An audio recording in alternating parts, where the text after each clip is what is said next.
السلام عليكم ورحمة الله. أعوذ بالله من الشيطان الرجيم. بسم الله الرحمن الرحيم.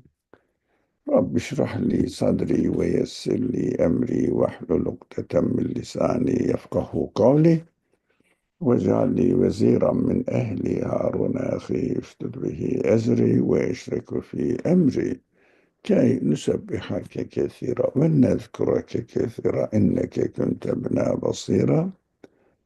ربنا اغفر لنا ولوالدينا وللمؤمنين يوم يقوم الحساب. ربنا ظلمنا أنفسنا وإن لم تغفر لنا وترحمنا لنكونن من الخاسرين.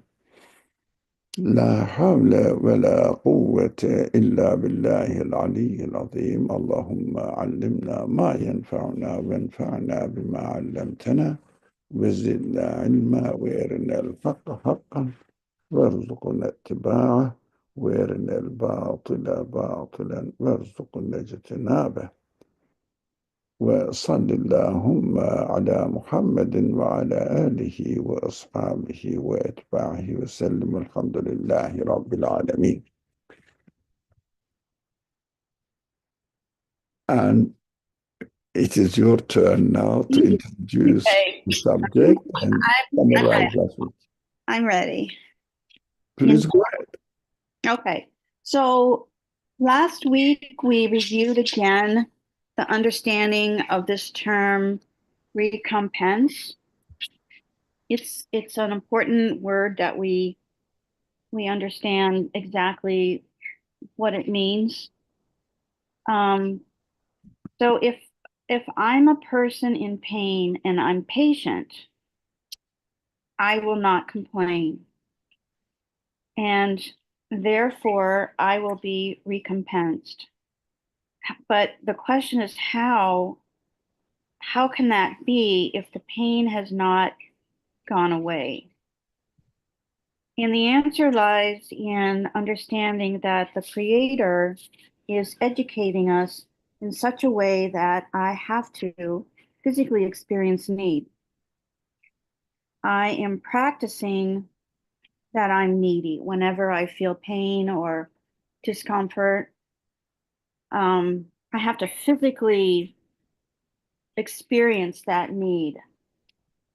And when doing that, and if you understand that the illness is deliberately created to educate me, then that is the recompense. So it's deliberate, it's purposeful, it's actually mercy if we can recognize its purpose. And then we talked about in the second paragraph of the first point about I think it was this one. Oh no, it's the first paragraph. I'm sorry. But later, I think it's the first. And anyway, it doesn't matter.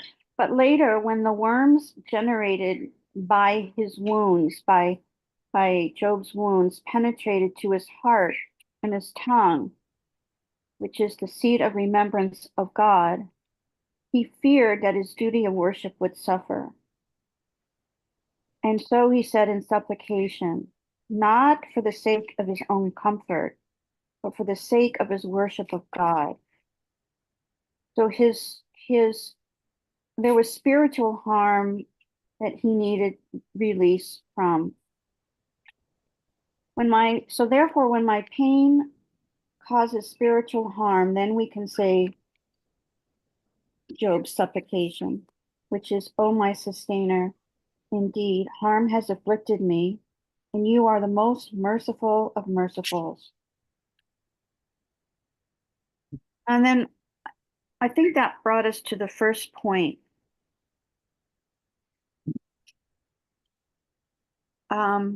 Where where Nercy is talking about inner wounds, not outer wounds, but inner wounds that threaten our infinitely long, everlasting life. And Nercy writes that turned outward, the inner, in other words, the inner spiritual turn to outer body. If that were to happen, we would appear more wounded and diseased than Job. Why? Because for each sin that we commit and each doubt that enters our minds, they inflict wounds on our heart and spirit. My heart is connected to my tongue, and if that heart and tongue are wounded, then the doubt will cloud our prayers. And we'll talk in the passage today about further consequences of doubt clouding our prayers. So we have to make sure that our hearts are satisfied. Um, and it's a search. We always have to search for this. And in particular, turn to the Quran to find it. So it's a journey into the Quran for our search so that our hearts and tongue are satisfied. And that sums up last week's class. Thank you. It was an excellent introduction to the first point. We haven't finished it. Mm-mm. Yeah, and we will continue it. It will be explained further. Just before starting reading the following paragraph, I just need to refresh my mind that in the Quran, the example is giving on the Prophet Job as a physical illness. It is our reality. We sometimes experience physical illnesses, diseases, and some sort of pains. We experience that. But Nursit understands the message from this narration, which is just a physical illness of a person lived some times ago. No one knows who he is. When there is no historical evidence for it. And even if we knew, it wouldn't help us. So Nursi thinks now, why does Quran mention an unknown person to me that he suffered once with certain physical illness, and how he transformed this physical illness into a useful human conclusion. And the verse we have been studying is Rabbi anni massani ad-durru wa anta arhamur rahimin. O my sustainer, O my Lord, indeed harm afflicted me, and you are the most merciful on the merciful. It means he realized that in this affliction, in this pain, there must be mercy of the Creator manifested on that. I have to see it. When he realizes that the purpose of the creation of illness is a means of realizing his reality, who he is, and who is creating this illness, who has created this person himself, with the sense to dislike this illness. What does it mean? He created me with the sense of dislike of illness, pain, and at the same time, he is giving me the pain. Now he is reasoning. What does it mean? And the Quran continues explaining, saying that, of course, when the wounds, physical wounds, penetrate to his heart. But of course, the message is when your heart does not really bear anymore strength of pain, you start interpreting in your mind, in your understanding, in your feeling, that there's no pain in it. But theoretically, the Creator must be a merciful one who gave me the sense to dislike this pain. Now, where is the mercy there? If we cannot see the mercy in the creation of a physical pain, then it is symbolized here. The heart starts being affected with the illness. And as a result, there is a connection, as Anne said, heart and tongue. Where you are not happy with something, you cannot really use the sweet, lovable, confirmable language about it. You say, I don't want it. What is this? It is too much. Complaint starts. It means when we don't realize the mercy and wisdom in the creation of anything that we don't like or we like as well, then we are in the situation of the prophet Job. And the Quran gives us the guidance and says, look, prophet Job, when he realized that definitely uh, you must be merciful, you must be wise one, absolutely wise one. There must be a wisdom in this, but I admit I cannot stand this pain anymore. But I understand you are telling something. I understood. I am needy of you. I am turning you, and please give me health now. I uh, fulfilled the mission of this pain. How I understood that I cannot own my body, I cannot really administer my body as I like. I am not the owner, but you are the owner of my body, and I am returning to you.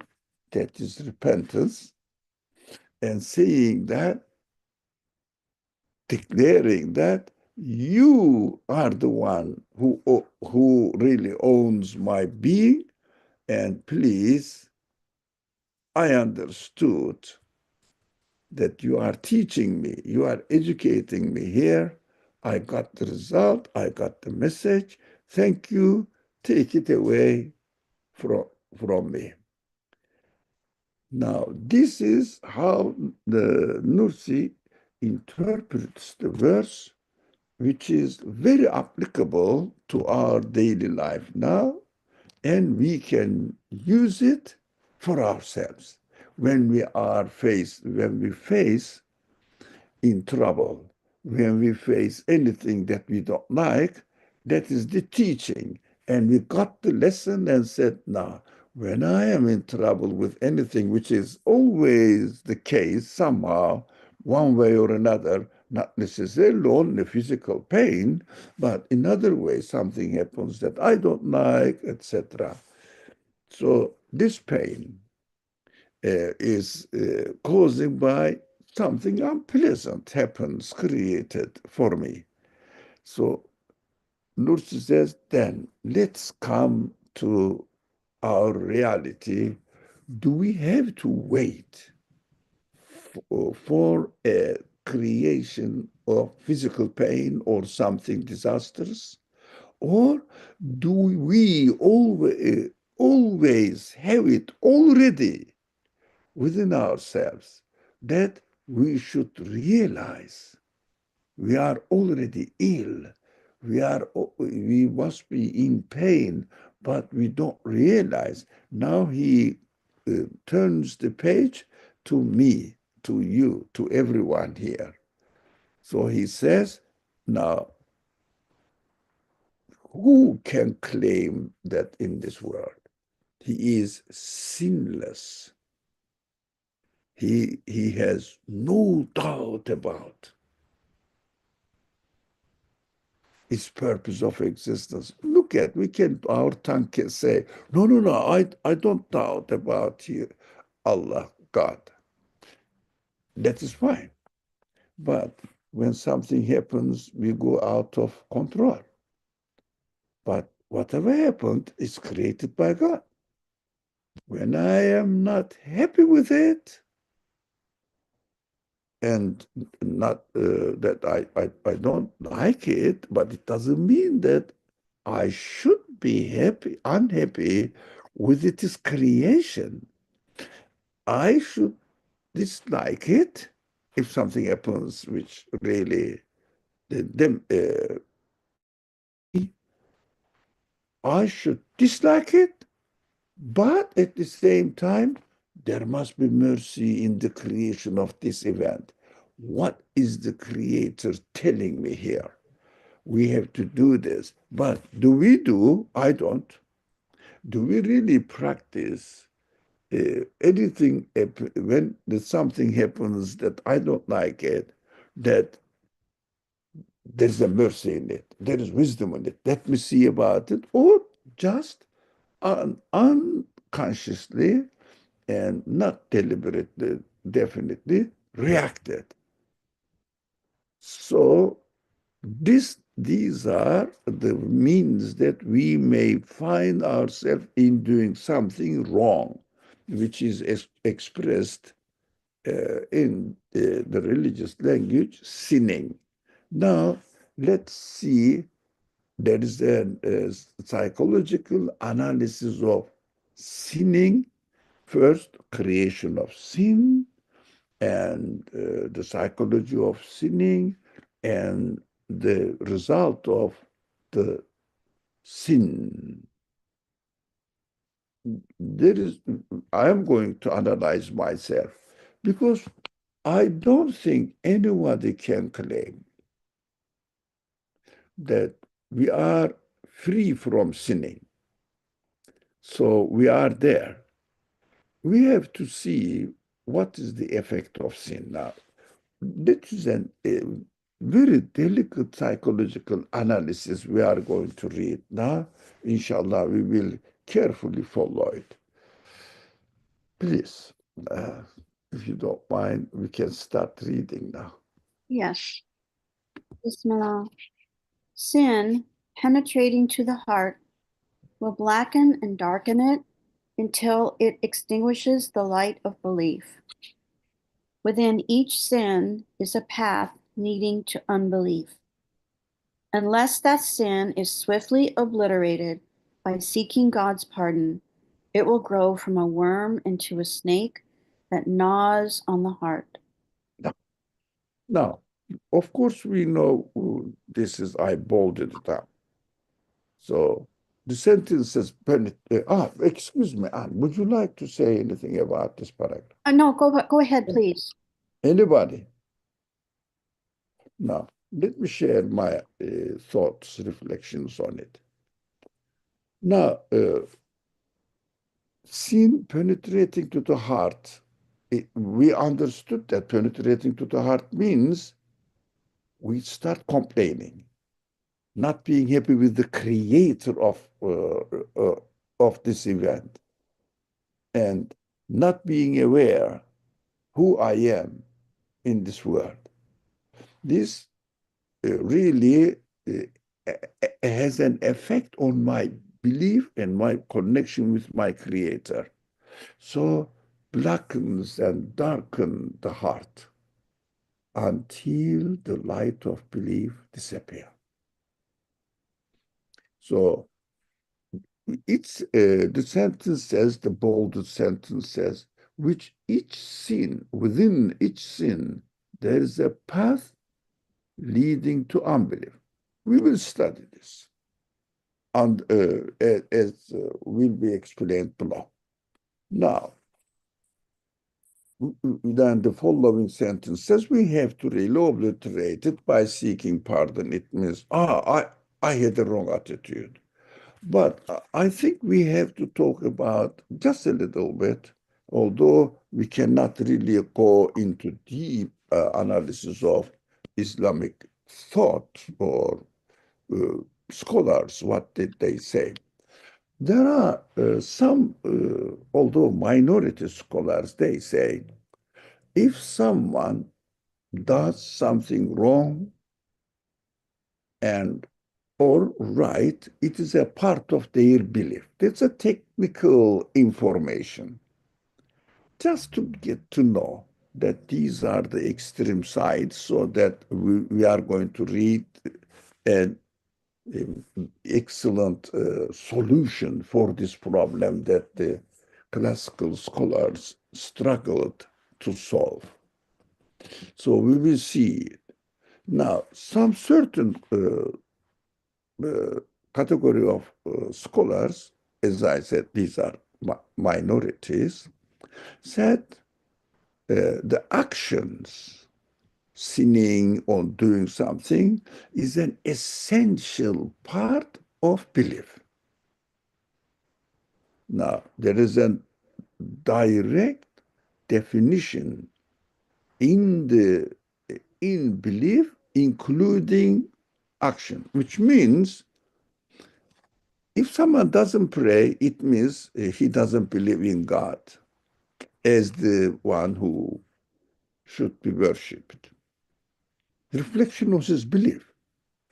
Um, some people said, on the other hand, so that is irrational, unreasonable. Why? Uh, Human beings are fallible. When I neglect one of my prayers, it doesn't mean that, just a typical example, it doesn't mean that I denied God. Just I sinned. It means I made a mistake, but not because out of my denial. That is another side. So these two trend is coming since then, but majority says no. If someone doesn't, for example, does something wrong, we always do that. It doesn't mean that we denied God, we denied that we are created by God. No, I still believe, definitely, but I am neglected. I neglected. I am sinful, yeah, I admit. And I say astaghfirullah or whatever. Everybody has a different attitude. But interestingly, interestingly, there are very, very few scholars and meticulously analyzing this subject, saying that, look, of course, if someone doesn't pray, it doesn't mean that denied that there is no creator, that's obvious. But at the same time, the other scholars are not 100% wrong. Yeah, if you really strongly believe that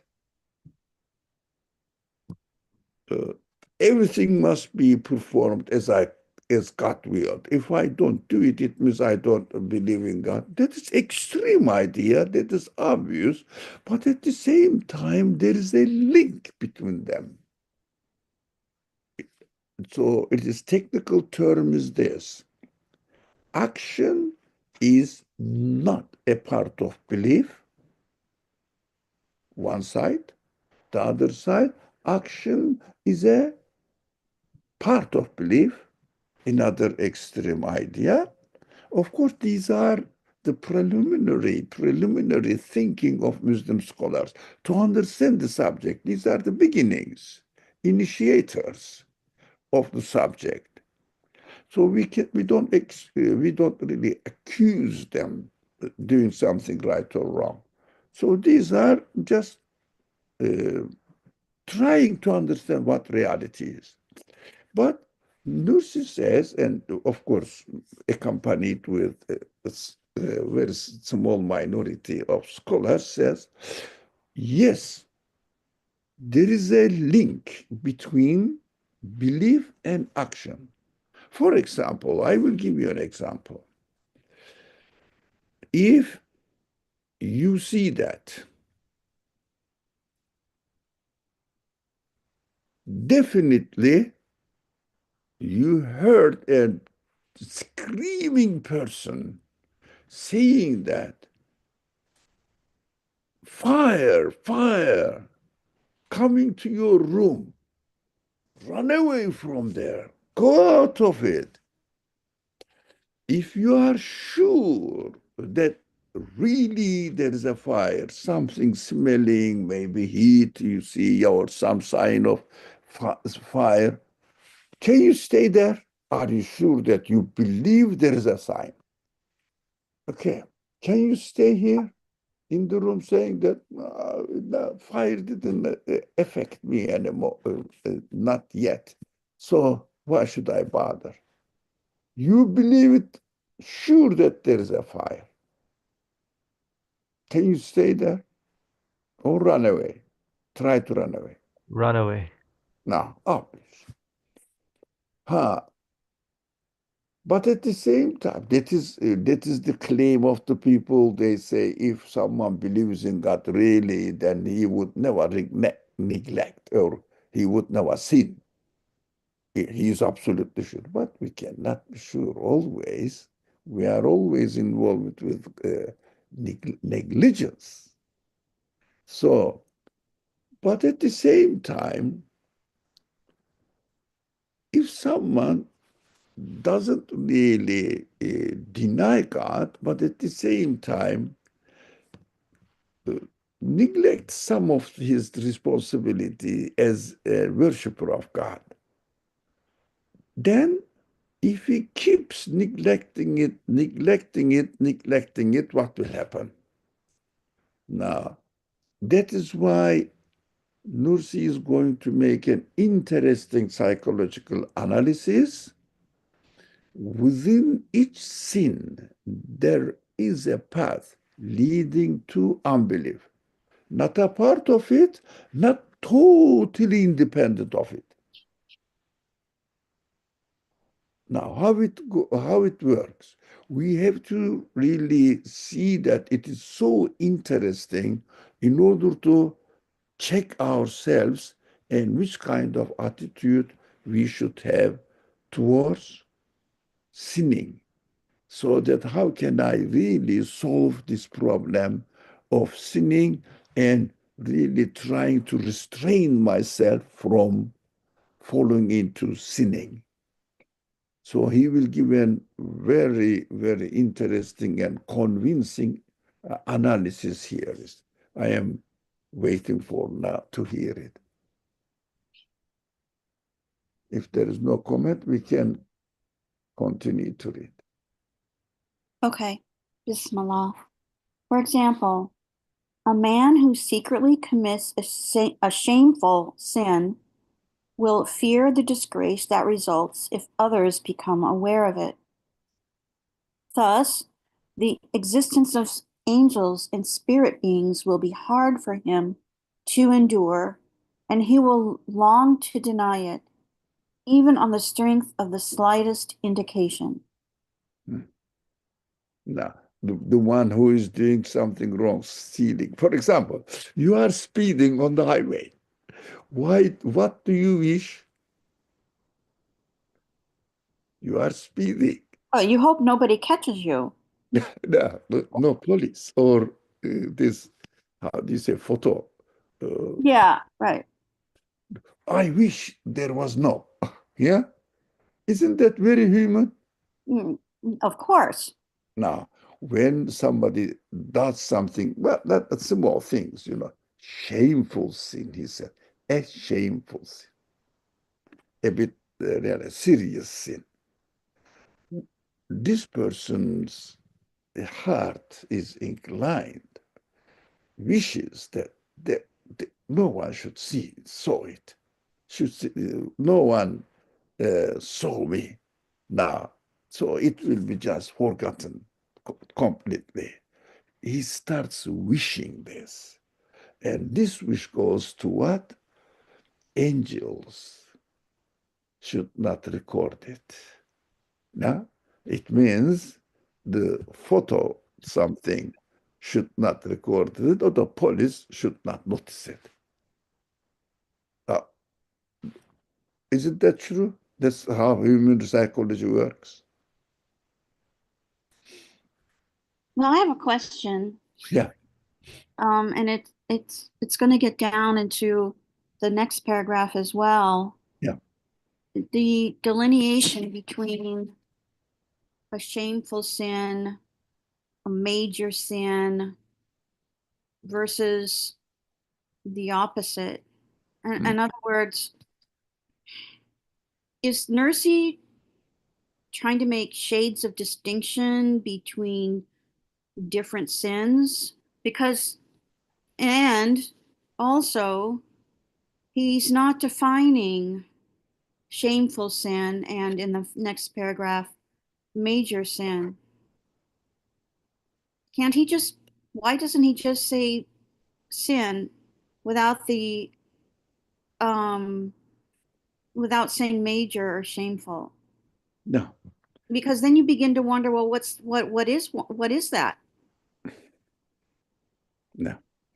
Now, the point is not really which sins are major, which sins are not, categorizing it according to you. For example, for a person not to pray Friday prayer is a really major sin. For another person, not to pray one of the five daily prayers is a major sin. And for some of them, to pray, but not being careful about the principles of or the rules of prayer carefully, which is called erkan, is a sin, major sin. But for some people, everything is perfectly physically performed in prayer. But he was not really carefully aware of the spirit of the feeling of worship, worshiping God. Sometimes he, just dis, uh, dispersed his attention, started remaining like me here and there, something irrelevant to the prayer. Oh, I have to do this and how to plan. After the prayer, I have to send a message to my friend or to my somebody relative. Ah, I say, am I just planning my schedule? I am praying God. That's the major thing for someone, especially the prophets and those they really are very much aware of their purpose of existence, which are called saints or somebody. They don't bother. It is out of question for them to miss the prayer or not to do it perfectly, physically perfectly. Their problem is concentration. If they lose the concentration, they understand that what am I doing here? It's not worship, which is nothing. As if so, it is a major sin. You are asking, please God, forgive me because I was uh, performing my prayer to you. I was worshiping you, but I was thinking something else. Please forgive me. It's a big sinning for me, depending on the person. But why Nursi uses here a shameful sin and also a major sin? Everybody has this kind of thing. You know what? While I was praying, sometimes my mind was wandering around some other things. But I know, I am in the presence of God. Just, just that a small minor things. Because, for example, I didn't spoil my prayer. For example, I didn't turn away from Qibla that I must be, or I didn't lose my wudu. All the necessary rules are performed, but a little bit. So it depends on them. But uh, this is a subject that if someone according to his understanding, capacity of who he is, what worship is, what obedience of God, how much he is aware of the details of Sharia. Uh, Everybody has different criterion, but he says not everything that according to you is really not significant should bother you. But significant things should bother you. For example, try not to miss prayers. That is the most important thing. As long as you perform the prayer, that's fine. But not to miss prayer, depending on the level of the capacity of the person's awareness of what he is and what his mission is in the world. So he gives a relaxation for the person. According to you, if it is not a major sin, then be careful about the major sin, depending on the person. The answer is to me, for my answer. That's how I understand. There is no category of major sin.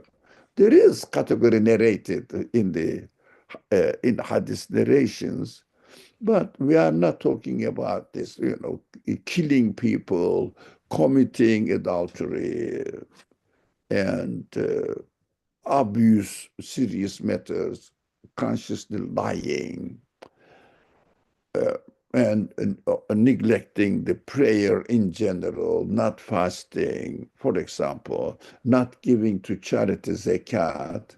These are major sins.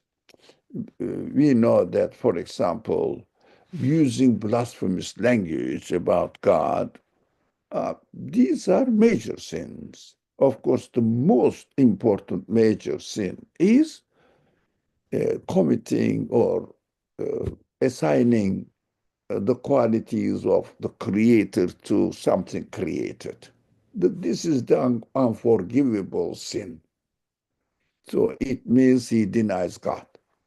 I mean, if someone denies God, he cannot ask for forgiveness of God because he doesn't acknowledge him. These are listed, but here Nursi uses a language that everybody will understand according to his capacity.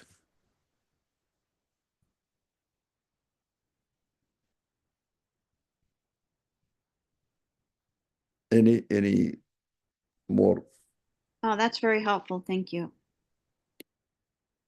Okay, then shall we move on? Yes, we should move on. If no one else has another. Similarly, one who commits a major sin, deserving of the torment of hell, will desire the non-existence of hell wholeheartedly, and whenever he hears of the threat of hellfire, he will dare to deny it on the strength of a slight indication and doubt, unless he takes up in protection the shield of repentance and seeking forgiveness. Now it is going stage by stage. First, angels are recording, going against it.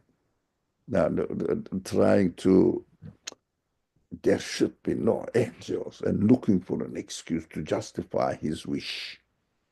Now, in this paragraph, it goes one step ahead. Desires, this person desires, the will desire, the non-existence of hell, no punishment. No, no, no, God is merciful, doesn't punish, doesn't punish.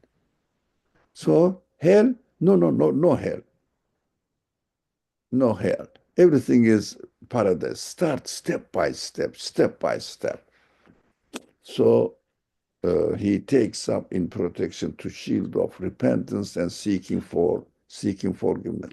So rather than choosing the option of seeking forgiveness, he seeks it if he insists in major sin. He seeks uh, non-existence of hellfire. and saying that God doesn't punish. No, no, no. So what he will do, he will feel relaxed in his sinning. But of course, it is not true.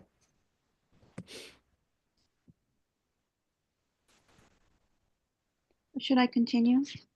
Yeah, if there is everything is okay, we can continue. If no comment, if you like to make a comment, please go ahead. Anyone. Similarly, one who does not perform the obligatory prayer and fulfill his duty of worship will be affected by distress, just as he would be in case of the neglect of a minor duty toward some petty ruler. Thus, his laziness in fulfilling his obligation, despite the repeated commands of the sovereign of the pre eternity, will distress him greatly, and on account of that distress will desire and say to himself, would that there be no such duty of worship. In turn, there will arise from this desire a desire to deny God and bear enmity toward him. If some doubt concerning the existence of the divine being comes to his heart, he will be inclined to embrace it like a conclusive proof. A wide gate to destruction will be opened in front of him. The wretch does not know that although he is delivered by denial from the slight trouble of duty of worship, he has made himself, by that same denial, the target for millions of troubles that are far more awesome. Fleeing from the bite of a gnat, he welcomes the bite of the snake. Now, please, do you have any comment, anyone? Well, you can see Nursey building up through stages. Um, what happens with, from my understanding, you have a some neglect, and you don't do anything about it, and then you have some more neglect on top of that, and you don't do anything about it. You don't change, and so one sort of begets another, until you're in a situation um, of being lost in this world of destruction. Um, and so what was a small thing became represented by the bite of a gnat, became something huge, the bite of the snake. It's a beautiful um, progression of sin. Yeah. Starting from minor things and then goes to denial of angels and denial of hell, and then there should be no duty of worship. And from what are we doing? Let's refresh our mind. We are just studying here the psychology of sinning and effect of sinning in relation to our belief. Now, we said that just to refresh, very, very quick summary of it. One side, belief is a part of, excuse me, actions are a part of belief. The other side says actions are completely separated from belief. Belief is belief, actions are actions. Now, Nursi says both sides are a bit extreme, but the reality is there is a connection between action and belief. Not a part of it, not totally independent of it, but there is a tie, there is a channel in between. And he is doing this psychological analysis of sinning here, excellent, how it develops. On one stage, ends up with denial, wishing that there should be no angels. The second stage, wishing that there should be no hell and looking for an excuse to justify his wishing. Now in this stage, uh, the last stage was in a summary form, of course. And if someone is lazy about performing the obligatory prayers, for example, and wishes that there should be no such duty of worship. What does it mean now? I see that, and people are doing this. Starts questioning, looking for an excuse to justify his wish. That's human reality. If you wish something, then you are looking for a way to justify it, to get it. Or if you wish that something should not happen, look for a reason that it shouldn't happen. It shouldn't be so. We look for excuses. So we say, you must have heard a lot of this complaint. Does God need our worship? And we say, no, but so if God doesn't need our worship, why does he ask us to worship? To follow some rules? If he doesn't need it, so uh, why does he ask us this? If he needs it and starts saying, is God going to enjoy my prayer so that he needs my need? There should be no God like this. Needy God turns to face looking for an excuse to deny the existence of God. Now, if some doubt concerning the existence of the divine being comes to his heart, he will be inclined to embrace it like a conclusive proof. Like what some scientists say, really, we don't need God to explain the existence of this world. Surely is it not possible? Do we really need God so that we will free ourselves from the burden of religious duties? Are they really true? Starts seeing that these wishes to accept that or to see that any evidence for uh, non-existence of God presented to him, how, not really evidence, but how reasonable it is without really seriously analyzing it, how reasonable, how strong this evidence is, without really analyzing it, he just tends towards it and embraces it and denies the God. That is why if someone insists on sinning in general, on serious matters, major sinning, according to his level, sinning, and the sinning itself leads him to denial. But asking for forgiveness is belief, acknowledgement.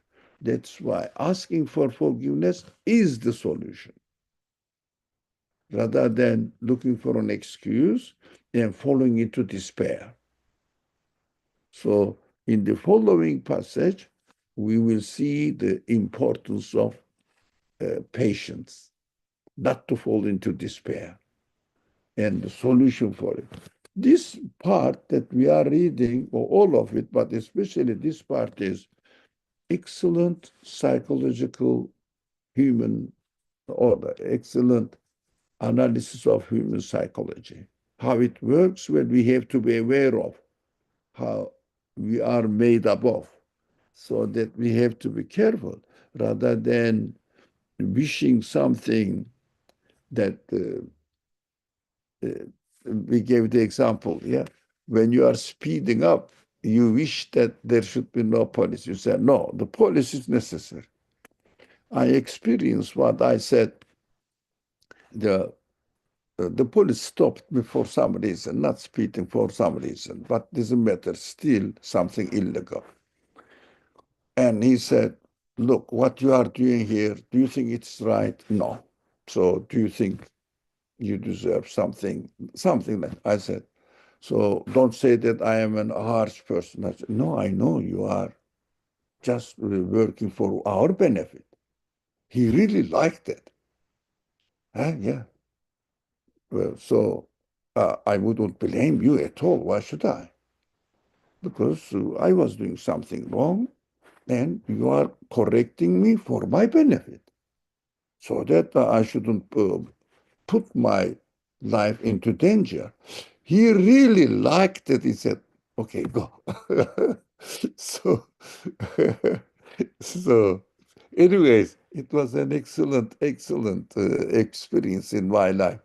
So you understand that asking for forgiveness, pardoning, asking for pardon of the creator or the authority, uh, softens it. For example, if someone goes and submits himself or herself to the court saying that I did this crime, for example, and I admit and I repent. I think the judge will be less severe to this person because the system is for this purpose, to educate, to make people realize that they shouldn't really take the wrong action. The purpose of the administration, purpose of the police system is fulfilled because they want the peaceful, safe life. That is what the purpose of opening the gate of forgiveness for us is, just to realize who we are. So rather than falling into despair, we have to seek refuge to God for forgiveness and not to look for an excuse to deny. Right? Anymore? We can continue reading. Yes. There are many other examples which may be understood with reference to these three, so that the sense of "but their hearts are stained" will become apparent. Yeah. Now, if this person, now please go ahead, your comment if you have to say something. No.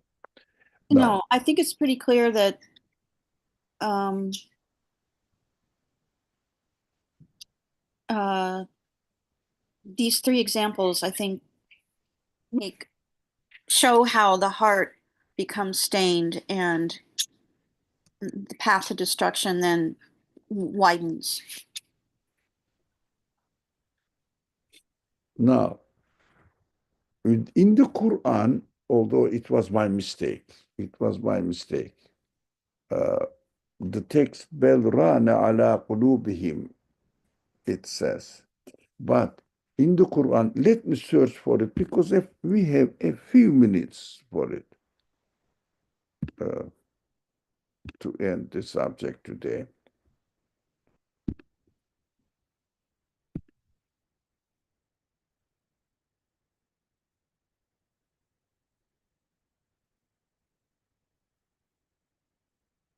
Now, very quick.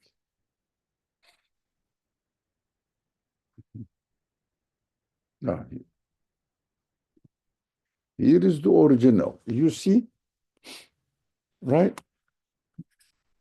Now we can just copy it here, just to keep in mind. Now, كلا بل ران على قلوبهم ما كانوا يكسبون. Now, I know why Nursi didn't take all the words. It is a bit, people may misunderstand it. All right. Now, let's say this one. This one. Now, the translation is this. Let's come back to our text. Here it is.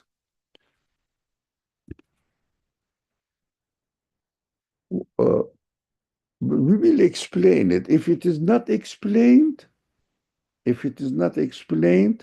last part is open to misunderstanding. That's why Nursi didn't use it. By all the evil they used to commit. It means sin. We will change it to sin here, to use our own vocabulary here, the vocabulary of the text. Now, let's make this and replace this one. Sinning. Now, sinnings. Can you say sinnings in English? No. Now, you see, their hearts are stained now, completely becomes dysfunctional. Why? By all sinning they used to commit. Does it make sense? Now, because of the sinning, but of course, if someone doesn't read this analysis that we have been reading, sinning directly is the reason to be sustained of the heart. No, not directly. Now, if it is not asked for forgiving, if it is used in the way that to deny the reality of the existence of the angels, the hereafter, and God. So without explaining it, to use this part is open to misunderstanding. So carefully, Nursi doesn't use it here. So the hearts are sustained because of their attitude, rather than choosing and admitting in a modest way, realizing their createdness and being a modest before the Creator, saying that, look, I am a fallible man, please forgive me. But choosing the opposite side. What is that? I wish there should be. If only there was no responsibility of worship, religious duties. If only, actually, I want to live in this world as I want. But look, some people say God doesn't exist. We don't need God. This kind of ways should not be used. So Quran says, you don't really directly say that, no, I don't believe in God. But you have an attitude first. You have a stand in your being saying, look, I am here as I am. I want to live as I want. And accordingly, you know, what they used to, no, commit gain. Let me see if others use this kind of things. What to do, what they have done, yes, not uh, what they have done is better.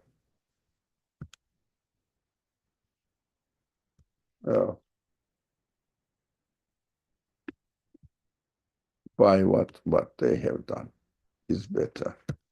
Let's choose this.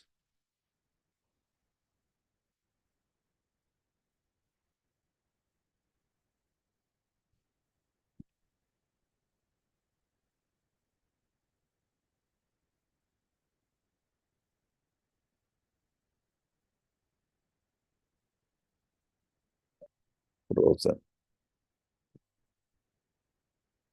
Now, inshallah, we understood. No, I don't know. I did something wrong and it's frozen.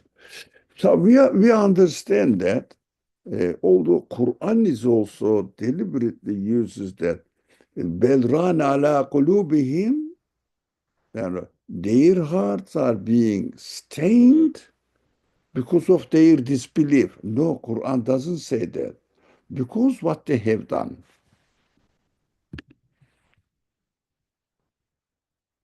Do you understand? Do you see the Quran how it refers to the actions first, and according to as a result of the actions, we incline to deny it.